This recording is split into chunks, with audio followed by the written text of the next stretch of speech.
Let's go, ladies and gentlemen. This is what I'm talking about right here. The Washington Commanders re-signed cornerback Noah Igbinoghene. This is what we've been waiting for. I don't know about you, but this is definitely what I've been waiting for. Let's talk about it. The way that we live is not for everybody. Nah, that ain't it, y'all. How do you think the rest of Jaden Daniels' career is going to go? If we're, 6, 7 games into Jaden Daniels' career, and he's already milking injuries? Like, stop saying my name, you dick rhyme bastard. I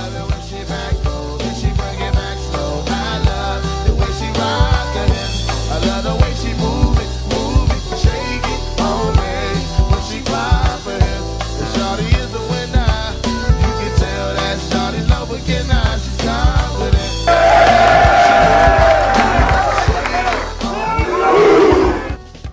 Y'all, it's your man Juangottibusiness here. Before we get into today's video, I want you guys do me a favor, subscribe to my fitness channel as I'm documenting my journey from fat to fit. Link down below in the description. YouTube, what's going on? It's Juangottibusiness here. We have the Washington Commanders video, and in today's video, I'm coming on here with the video where we're going to be talking about the Washington Commanders re-signing my guy, Noah Igbinoghene. So without further ado, let's get straight into today's video. For me to make sure you guys go down below, leave a like on this video, subscribe to the channel if you are new, turn on post notifications so you get notified when I upload new videos like this to the channel. We want to roll to 9,000 subscribers. We really appreciate if you can reach that goal as soon as possible. Thank you so much. Let's get straight into today's video. So I first want to start by saying this. Apparently, they don't want me to release my Juangottibusiness video. One of Washington's biggest signings thus far in free agency has been defensive lineman Juangottibusiness. Now, when you first immediately hear that Washington signed Juangottibusiness, I'm sure every Commanders fan was like, what? Because I was supposed to drop the Juangottibusiness video at 12:45.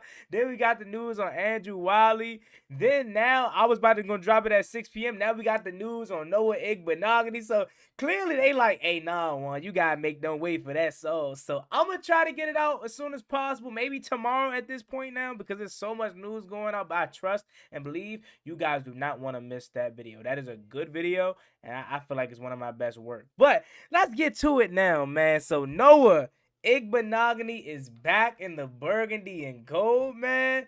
And I'm so happy because he had an outstanding season, bruh. Like, a lot of people were not giving him the credit that he deserved. Like, I was seeing so many people that were talking about they were fine with losing him. That we need more. He's not a starter. And I'm just like, what were we not watching? When it comes to the nickel position, Noah Igbinoghene was absolutely outstanding last year. Now, granted, obviously, you want more cornerback depth and maybe size for the boundary. But when it comes to the inside, this was the perfect gem that we got. Size, speed, athleticism, quickness, smarts, mentality, veteran leadership, and he's only 25, 26 years old. It was no way we was going to allow this guy to leave the building. Shout out to Quan Martin. Quan Martin got the interception in the Detroit game in the playoffs. The first thing he said was, if it wasn't for Noah Igbinoghene, I would have not got that interception. There were countless plays where Noah Igbinoghene was in position to get his own interceptions, and sometimes it just doesn't go in your favor. But I just am so animated and excited about this specific pick because for me, more so than anything else, it was, you can't allow a guy of that caliber to leave your building. If he was 31, 32, all right, cool. All right, maybe we can find a replacement. But when it comes to age, I was like, man, this guy is a gem. We found us one. He's a former first-round pick, so clearly the talent was always there, but it just ain't panning out there in Miami. But he gets to Washington in a scheme in which he fits perfectly. Things are much different. I'm super excited about this move. Now, I haven't checked the contract details. I don't think the contract details are all out right now. But we are re-signing him, and I would understand if it is a 3-year deal. This is one of the few guys that I will understand if it's a 3-year deal, because again, the age for me plays a huge factor in re-signing him long term.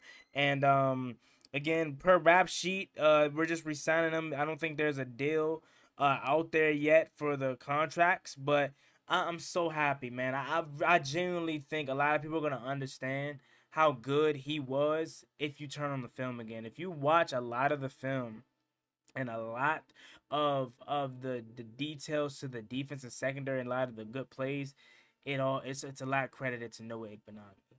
And he has a tough matchup too, especially inside the division as well. Like when Malik Neighbors and Devonta Smith and CeeDee Lamb, like these guys aren't just primary boundary corners. He's getting a lot of the workload, and that's going to be the same a lot this season. Now, again, I'm not telling you Noah Igbinoghene is perfect by any means. Nobody's perfect. But what I am telling you is that from the player that we got last year, this scheme clearly fits him. And the age, you can't let that leave your building. The talent, can't let that leave your building. And I don't know, man. I'm telling you, look, I was one of the only few guys out there that was telling people, I'm fine with Mike Sanders still, Noah Igbinoghene, and Marshawn Lattimore running it back as the cornerback position and the starters. And a lot of y'all was shooting me down. Juan, what are you talking about, Juan? We need more cornerbacks. We need more size. We need more of this. The cornerbacks were terrible. We need better. And I'm just sitting back like, what are we watching? Like, I get it. Noah Igbinoghene, Mike Sanders still was undersized for a boundary corner, but he was battling his tail off against A.J. Brown the first game. Second game, he got more Marshawn Lattimore, but then the third game in the postseason, of course, he got what's Brown's name? A.J. Brown got better of him, but I don't know, fool. I really don't know. I get size is what we want out of a corner. 6'2", 6'3" is the prototypical size, but I'm always the type of person to go heart over everything. And Mikey has that. I don't care that he's 5'9", 5'10". He's going to come down, tackle you, not afraid to put his face in the dirt and hit you. He can cover. He has top-end speed. And I liked what we did last year. You're telling me we get a full, healthy Marshawn Lattimore too? Come on, man. With this Noah Igbinoghene, and then you bring in Jonathan Jones, who can be the perfect depth piece. Now, a lot of people was a little confused yesterday, and rightfully so, because we didn't make this deal just yet. But Noah Igbinoghene signing now kind of confirms the fact that Jonathan Jones is depth, right? He's not starting how we thought, because at first it was like, whoa, we're not bringing back Noah? This is the replacement for Noah Igbinoghene? And no, clearly it's not. And I also want to add this, and I was going to make this his own separate video, but I might as well throw it in there. Adam Peters tried to get DJ Reed, y'all. He did. DJ Reed just came out. The new Lions cornerback came out and said it was down between Washington and Detroit. And he simply chose Detroit over us. It wouldn't come out to surprise me that a lot of these free agents, big name free agents that we wanted to get, we had the opportunity to get. And they decided to go elsewhere. What do you want Adam Peters to do? Like, he can't force the players to sign here.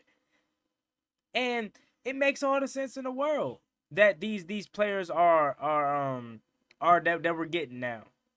I'm sure we had other interests besides the Javon Kinlaw, but maybe they just didn't want to come here. Maybe we weren't going to pay these guys what they wanted. And that's the simple thing that a lot of these players are chasing. A lot of these players talk out of the side of their necks, but then move in a different beat. And what I mean by that is a lot of these players talk about, I want to play for a winner. I want to play for culture. I want to win Super Bowls. But then go sign a 4-year contract worth $50 million with the Giants. And no shot at the Giants, but clearly they're not in a state to win right now.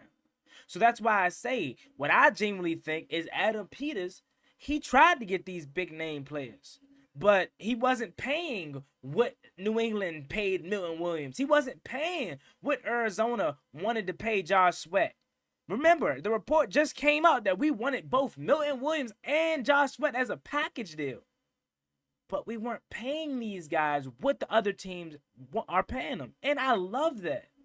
I love that. Adam Peters is creating or going by the beat of his own drum, moving at his own philosophy, and you should love that too. If you've been a Washington Commanders Skins fan for a long time, you should love that, because Dan Snyder used to overpay for guys like crazy. If you're an older fan, you know that. Jason Taylor, Deion Sanders, a slew of other guys, Albert Haynesworth, overpaying for what? Just for them to be trash and come here as a retirement home as the last team of their career collecting a check? No, that's not what Adam Peters is doing. Adam Peters is trying to get these good players, offering them a deal that he feels is fair for them and fair for the team. And they're like, nah, I want the big money. Okay, hats off to you. Go get it. Go get it. We ain't going to sweat it. We're just going to find guys that are going to be willing to accept the offer and play their harder. I guarantee you Will Hurst is going to be a dog. Will Hurst is going to be this year's Frankie Louvu. Because a lot of y'all are like, oh, he better be good, or I don't really know about him. I got questions. We still need more safety. And I'm looking at Will Hurst like, man, he's about to be a beast. He's better than Jeremy Chin. Statistically proven, he had a better year than Jeremy Chin. Noah Igbinoghene, same thing. Like, I loved what DJ Reed could have been to this defense. But let him go to Detroit. I'm fine with another year of Noah Igbinoghene. And hopefully it's a long-term deal because he is younger. But I understand if it's a one-year deal. Because Adam Peters wants to turn over this roster every year. He only wants the contract extended to the important players. And that's how it should be. Terry McLaurin, Jaden Daniels, these Sam Cosmes, these cornerstone pieces of your team should be getting the contract extensions. Not just because their contract is ending and, oh, they're due for a contract and we don't want to lose them, so we give them contracts. Like a Jonathan Allen or Deron Payne. No. Deron Payne's contract end, okay, he can go on free agent. We can find his replacement. You only contract extend the guys that you cannot afford to lose. You can afford to lose a lot of guys, and that's Adam Peters' mindset, and I love it. I love it. Along with re-signing Noah Igbinoghene, Noah Brown is back. Let's go. Excited about that. That's very interesting too, because that makes me think the wide receiver room still needs a piece, but now it's Terry McLaurin. It's Luke McCaffrey, it's Deebo Samuel, and it's Noah Brown. Those are the four right now. Those are who I think are going to make the roster. Now, obviously, KJ Osborne is here and stuff like that, but those are the guys that I think are going to make the active roster. You still got two spots. Two spots. If I'm not forgetting somebody. Then we re-signed Michael Dieter. I don't know why we did that one. That's the first move, bro. I'm like, why we do that? Like, but again, he's a training camp body, and he's just depth. So hopefully we don't have to see him. But where is Tyler Larson when you need him? You remember Chase Roullier and Tyler Larson? Like, Tyler Larson would always come in the clutch. Like, we need a center like that again. Whereas, like, if our star guy, Tyler Biadasz, goes down, God forbid, knock on wood, he goes down, Tyler Larson could step in and just pick up right where Chase Roullier left off. You know what I'm saying? Like, we need that kind of dynamic. But Michael Dieter's back and Trent Scott's back. Love it. Love it.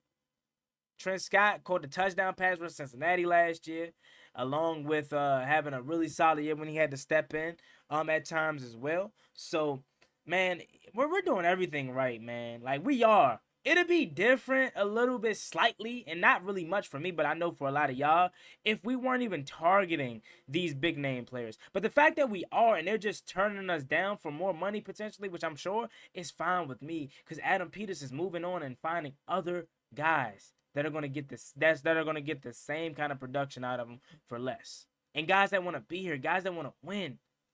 This free agency is going amazing, sneakily, bro. I know a lot of y'all probably don't think so because we're not signing all the big name guys, but I'm loving what we're doing. But Noah Igbinoghene is back. Let's go, Noah. You had a hell of a season last year. I look forward to seeing you have yet another good season, and I'm excited about it. But let me know what you guys think about it down below in the comment section. As always, me and boy Juangotti. Make sure you like, comment, and subscribe to the channel. We're on the road to 9,000 subscribers, so please help me get there as soon as possible. Noah is back. I'll catch y'all later. I'm out. Peace. Never gave a ballin' like I'm Deshaun, throw the bomb, G. That's IG, my jersey never seen a lawn.